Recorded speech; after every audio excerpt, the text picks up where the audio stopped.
Amin. Alhamdulillah iki kepanggih malih. Nggih. Monggo sami-sami latihan.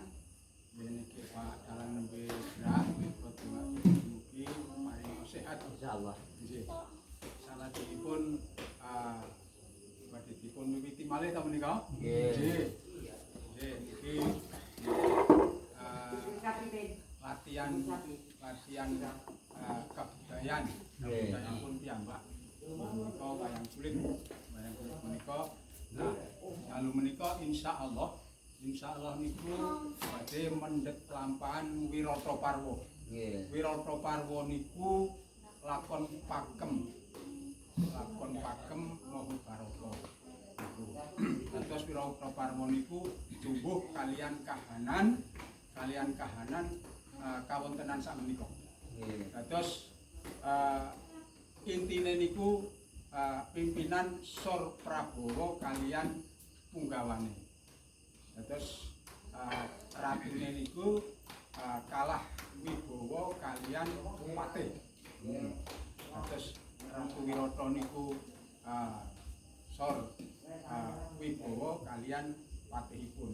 Nah, mangke sing saged mbengkas karya niku Werkodara sing sesinglon Balawa. Nah, niku intine ngaten iki. Nah, mangke gending-gendinge sepindah Spablo niku langsung gutul sing dok trek grang. Nah, niku wis delok mawon, mangke kangge Spablo bar niku terus tambah mundur ayak-ayakan. Nah, terus ayak-ayakan. Nah, salajengipun jejere niku jejere niku Balawa kalian Wrihatnala kalian Dwija Kangka. Niku teng pasar Kutha Gedhe Wirata. Niku. Nah, salajengipun bar niku mengke perange antarane Raja Mala kalian Balawa sing sepindah. Nah niku guntur niku sing pripun to sing nunggu. Nah niku sampah. Nggih iki guntur nek karo sampah. Lah sing sampah songo niku sing nong niku sampah songo. Niku salajengipun bar niku mangke lajeng ayak-ayakan jejer Dwija Kangka niku. Nah, bar niku mangke terus jejer malih Kraton Wirata. Nah, lajeng mangke perang kalih si Raja Mala niku.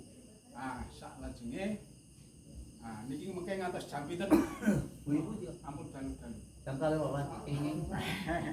Ampun dalu-dalu. Jam 11 kenging.